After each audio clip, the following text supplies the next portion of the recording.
আসসালামু আলাইকুম, সবাই কেমন আছেন? আজকে আমি পুঁই শাক দিয়ে চিংড়ি মাছ দিয়ে রান্না করব।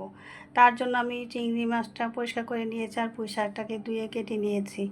এখন চুলাতে একটা প্যান বসিয়ে তাতে পরিমাণ মতো তেল দিলাম, দিয়ে দিলাম পেঁয়াজ কুচি, এবং এই পেঁয়াজ কুচিটা একটু লালচে হয়ে গেলে আমি দিয়ে দেবো চিংড়ি মাছটা। তারপরে দিয়ে দেবো হলুদ, মরিচ, লবণ, জিরা, ধনে, এগুলো সবগুলোই 1 চামচ করে দিয়েছি, চায়ের চামচের। আর দিয়ে দিব ফ্রোজেন করা পেঁয়াজ আর রসুন।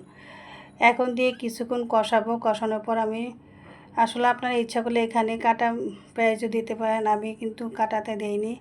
এই মশলাটা কষানো হয়ে গেছে, এখন আমি শাকটাও দিয়ে দিলাম। শাকটা একটু নেড়ে চেড়ে তারপরে আমি সরা দিয়ে ঢেকে দেবো, কিন্তু খুব বেশি সময়ের জন্য না, 1 মিনিট।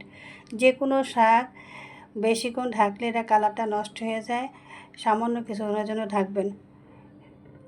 এই যে আমার শাকটা একটু উল্টে তারপর আমি ঢেকে দেবো। আসলে আমি ফেসবুকে কাজ করি প্রায় কয়েক মাস হলো, কিন্তু এর ফলাফল কিছুই পাচ্ছে না, কবে পাবো তাও জানি না। আপনারা আমার জন্য দোয়া করবেন।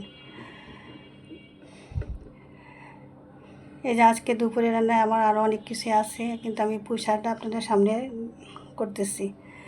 এই যে আমার পুঁই শাকটা হয়ে গেছে, পানিটাও কমে আসছে। আমি কোনো আলাদা করে কোনো পানি ব্যবহার করিনি। এখন আমি নামিয়ে ফেলবো। দেখেন আমার